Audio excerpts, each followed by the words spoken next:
हरे राम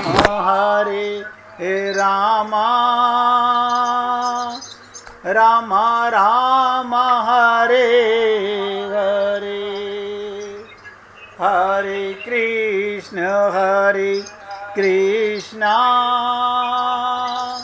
कृष्ण कृष्ण हरे हरे, हरे राम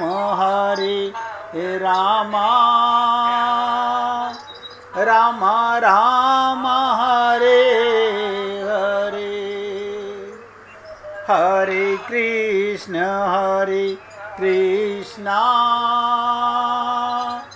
कृष्ण कृष्ण हरे हरे, हरे राम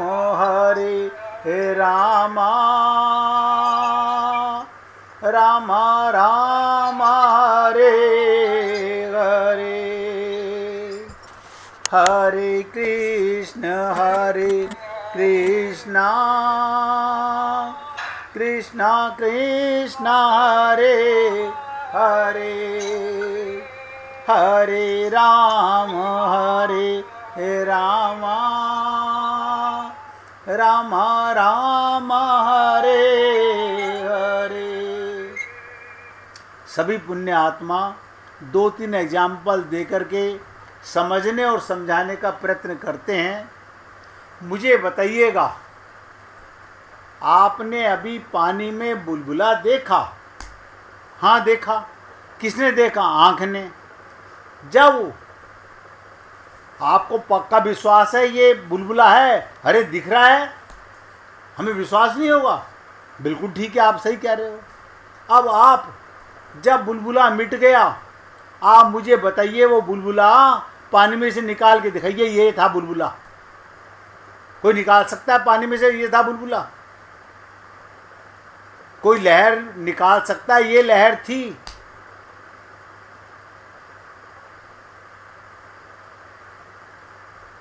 इसी प्रकार आत्मा सदा परमात्मा के साथ, सदा कभी अलग हुई नहीं, लेकिन ये इसमें जो मैं स्थापित हो गई, उसी से ये अज्ञानता भ्रम के चक्कर में संसार में चक्कर काट रहा है।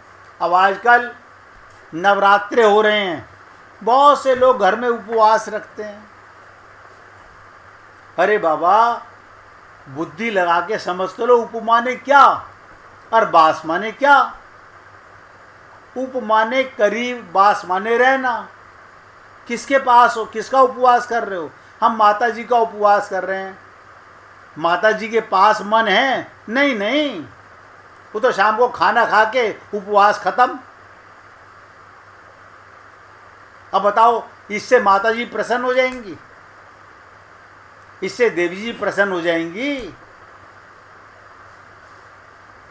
अगर आत्मा सदा परमात्मा के साथ रहती है, भगवान कह रहे हैं सन्मुख होए जीव मोहि जबहीं। जैसे ही तुम्हें ये ज्ञान हो जाता है कि मैं परमात्मा की गोदी में हूँ, मैं अलग हूँ ही नहीं, द्वैत खत्म हो जाता है, उसी समय सारे नाश खत्म हो जाते हैं। इस चौपाई का अर्थ अनेक प्रकार से किया गया। फिर आपसे निवेदन कर रहा हूं, हम परमात्मा के साथ थे, परमात्मा के साथ हैं, लेकिन अपने को अलग मानकर भ्रम में फंस गए। यही भ्रम अनंत जन्मों से मिट नहीं पा रहा है। हमारा भ्रम ऐसा पक गया है, हम जैसे कहते हैं ना, पके घड़े हो चुके हैं। अहंकार बन चुका है, मैं का अज्ञान भर चुका है। इसीलिए शरणागति की जरूरत है। मैं काहे में है? अच्छा आप बताओ, हाथ में मैं है कि पैर में मैं है? ये मैं रहती कहां पर है? मन में। बुद्धि में, इसको शरणागत हम करते नहीं, इसलिए मिटती नहीं। शरीर, इंद्रियां, मन, बुद्धि, योग्यता, बल आदि सब प्रकृति के हैं। आप में ताकत, आपका शरीर, आपकी इंद्रियां, आपका मन, आपकी बुद्धि, एक स्थूल शरीर है, एक सूक्ष्म शरीर है, बस है शरीर। स्थूल शरीर मर जाता है, सूक्ष्म शरीर मरता नहीं है, वो मिटाना पड़ता है। ये मनुष्य शरीर मिला है, गलत मन, गलत बुद्धि, गलत चित्त, गलत अहंकार को विलीन कर दीजिए। अब आपको कोई भक्त बता सकता है चेतन मन और अचेतन मन क्या होता है?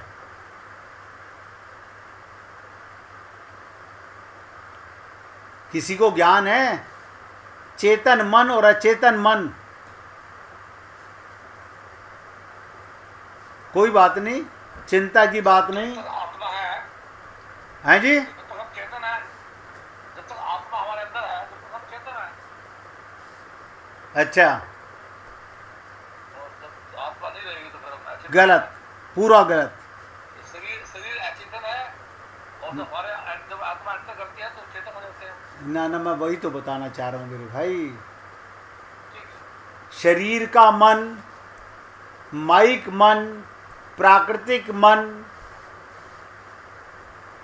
ये जो मन है ये चेतन मन, जैसे कहते ना, अगर मन चेतन नहीं है तो सोच क्यों रहा है, विचार क्यों कर रहा है? ये चेतन मन है, इसको अचेतन मन में ले जाना होगा। एक दिन साधना कराऊंगा, उस दिन आपको बताऊंगा चेतन को अचेतन में कैसे ले जाते हैं। चेतन मन अचेतन विलीन कैसे हो जाता है, ये बुलबुला कैसे पानी में मिट जाता है, ये लहर कैसे पानी में समा जाती है। इसलिए जो व्यक्ति प्रकृति का आश्रय रखने पर परमात्मा की प्राप्ति कैसे होती है, शरीर प्रकृति का होने से हमारा नहीं है, ध्यान दीजिएगा, और हमारे लिए भी नहीं है। इसलिए शरीर के द्वारा जो भी कुछ किया जाए वो केवल संसार के लिए ही किया जाना चाहिए।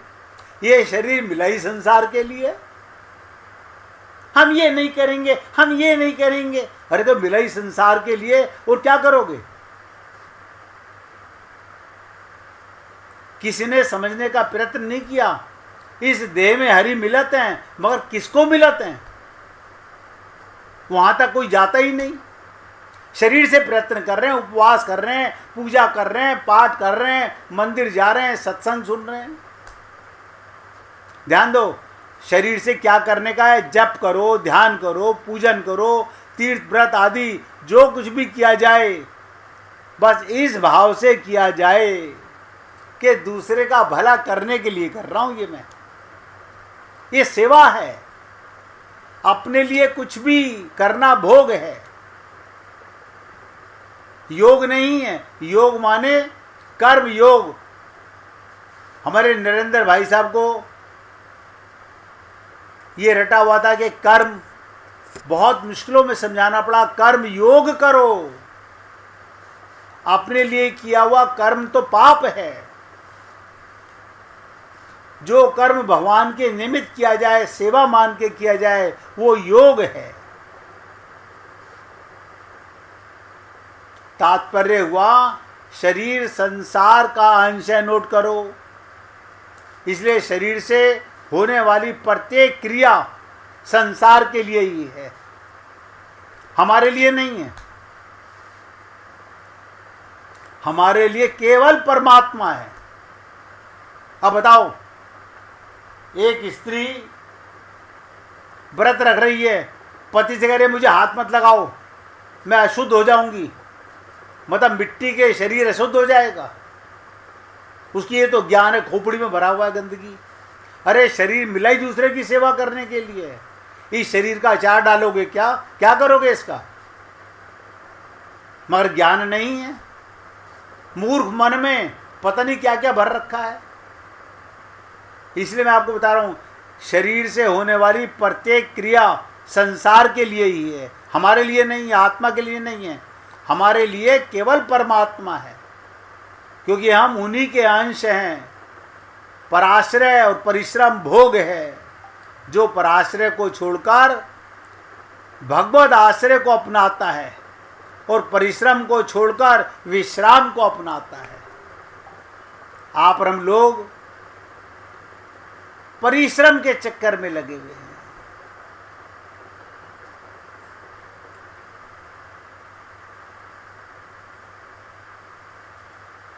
पराशय और परिश्रम, जो पराश्रय को छोड़कर भगवत आश्रय को अपना सकता है, परिश्रम को छोड़कर विश्राम, कहते हैं ना, अनहद में विश्राम।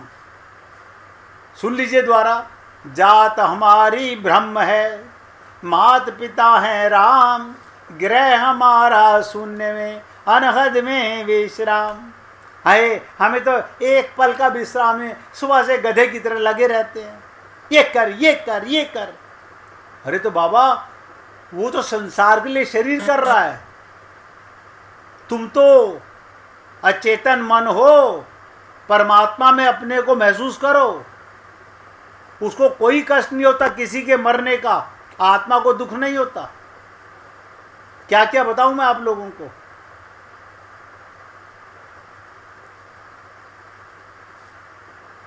तो मैंने आपको कहा, जो भगवान का आश्रय लेता है वो परिश्रम छोड़कर विश्राम को अपनाता है, वो योगी होता है। परंतु जो पराश्रय और परिश्रम को अपनाता है वो भोगी होता है। खूब परिश्रम कर रहे हैं, दूसरे का आश्रय ले रहे हैं, माया का आश्रय, पिता का आश्रय, ये क्या है? पर आश्रय। परिश्रम हो रहा है, वो भोगी होता है।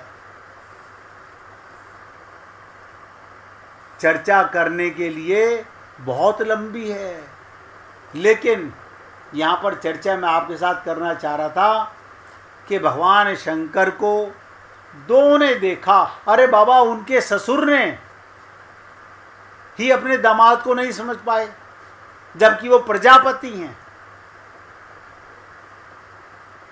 और मैंने आपको बताया, संत की एक सभा में निंदा हुई। उन्होंने अपने शिष्यों से कहा कि शरीर की या आत्मा की, शरीर में हूं नहीं, आत्मा की निंदा होती नहीं। अब आप और हम लोग सोचें, बोले शरीर तो सदा ही निंदनीय था,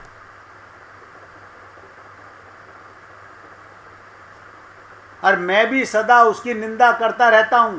वो संत बोले, मैं भी तो सदा निंदा ही करता हूं शरीर की, वो भी अगर शरीर की निंदा कर रहे हैं तो इसमें दुख की कौन सी बात है। अब अगर तुम ये कहते हो कि वो आत्मा की निंदा कर रहे हैं, तो उनकी और मेरी आत्मा अलग अलग नहीं है, परमात्मा के अंश हैं। इस तरह अपनी निंदा कर रहे हैं। उसकी तो प्रशंसा करना चाहिए कि कितने विनम्र हैं, अपनी निंदा स्वयं कर रहे हैं। ये चर्चा चल रही थी, इसलिए हे पुण्य आत्माओं, निवेदन कर रहा हूं, थोड़ा सा अपने एकाग्रता पर जोर डालिए। और देखिए, जैसे भाई जी ने भी पूछा, अगर मन में कोई भी भ्रम पैदा हो तो पूछ लीजिएगा। अब मैंने आपको कहा आप शरीर नहीं है, शरीर तो मरेगा, शरीर का तो जन्म हुआ है, और आप अजन्मा हो। आप शरीर का जन्मदिन मनाते हो, आत्मा का जन्मदिन कब मनाओगे? जब परमात्मा की लौ लगेगी कि इस देह में हरि मिलत हैं, इस देह में ही मुझे आत्मज्ञान हो सका, इसी देह में भगवान से लौ लग सकी, इसी देह में मैं अपना भ्रम मिटा सका। अब ऐसा समझ लीजिएगा, अगर संसार में कोई आत्मा की निंदा करता है, वो अपनी निंदा करता है।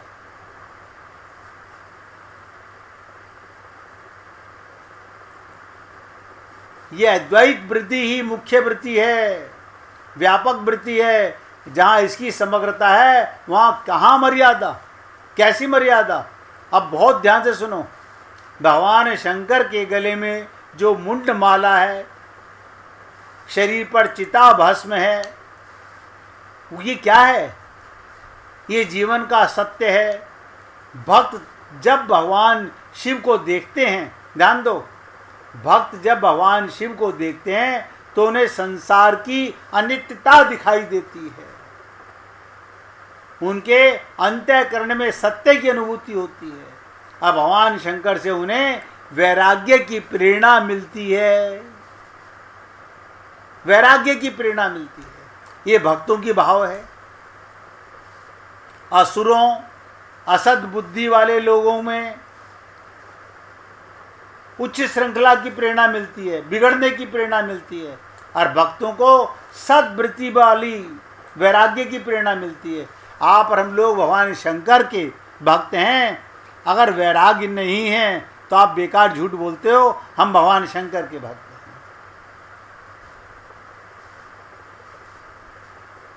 तो शिव जीवन के समग्र सत्य हैं। जीवन का सत्य केवल जीवन ही नहीं, मृत्यु भी सत्य है। ध्यान से सुनो, जीवन का सत्य केवल जीवन नहीं, मृत्यु भी सत्य है। किंतु जीवन के इस दूसरे पक्ष को देखने से व्यक्ति डरता है, मृत्यु से डरता है, और इस ओर से आंखें बंद कर लेना चाहता है। वह मृत्यु की बातें मत करो, मृत्यु की बातें मत करो। अरे सत्य की बात करना क्या बुरी बात है? मैं चैलेंज से कहता हूं, तुम कभी नहीं मरोगे, तुम अजन्मा हो, लेकिन तुम अपने आप को मरने वाला मानते हो, इसलिए दुख उठाते हो। छिपना और छिपाना चाहता है आदमी, आंखें बंद कर लेता है। अब आप बताओ, मौत से कैसे छिपोगे? आत्मा को कहीं कैद कर नहीं सकते, आत्मा को कोई मार नहीं सकता। ना तो हम भगवान श्री कृष्ण की मान रहे। भगवान श्री कृष्ण यानी नैनम छिंदंती शस्त्राणी नैनम देहती पावका, हाय राम मर जाएंगे, और हम गीता का पाठ कर रहे हैं। ये हमारा ज्ञान है, ये हमारी बुद्धि है। कोई बच्चा भी अगर खेल में मृत्यु का नाम ले बैठे तो माताएं उसका मुंह बंद कर लेती हैं, ऐसी बात मुंह से नहीं निकालते। बताओ, हम लोग मृत्यु शब्द को कान में नहीं पड़ने देना चाहते, लेकिन भगवान शंकर तो दूल्हे के वेश में भी गए, तो उनका वेश इतना अनोखा था कि उन्हें देखकर स्त्रियां, बच्चे सब भयभीत हो गए, सब डरने लगे, सब डरने लगे। क्यों? ज्ञान की कमी है। गले में नर मुंडों की माला, अंगों पर चिता भस्म। मैना तो दूल्हे को देखकर, उनकी सास तो उनके रूप को देखकर बड़ी दुखी हुई, कहने लगी, मैंने तो उमा के पहले ही कहा था, ऐसा वर ढूंढने में कम से कम 3 गुण होने चाहिए। इसमें तो कोई भी गुण नहीं है, अवगुण ही अवगुण है। और कई जगह तो संत महात्मा कहते हैं, मैना देखते ही आरते का थाल गिर पड़ा, बेहोश हो गई थी।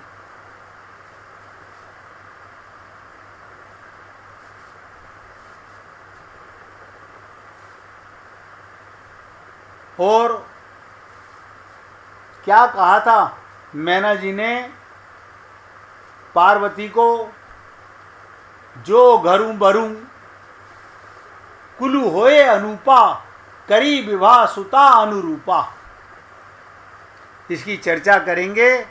पहले 1 मिनट भगवान का कीर्तन करेंगे, उसके बाद इसकी चर्चा करेंगे। और देखिए, मैं आपसे बार बार निवेदन कर रहा हूँ, मैं वही शब्द रिपीट करूँगा जिसका प्रश्न आप करेंगे। जब चर्चा चल रही होती है, कुछ भी समझ में ना आए, आप कहो मेरे समझ नहीं आ रहा, मैं 1 एग्जाम्पल नहीं 50 एग्जाम्पल दूंगा, लेकिन सुन करके समझ ना रहा और ना पूछना वो हमारी अज्ञानता है। प्यार से गाइएगा, गोविंद गोविंद गोपाल भज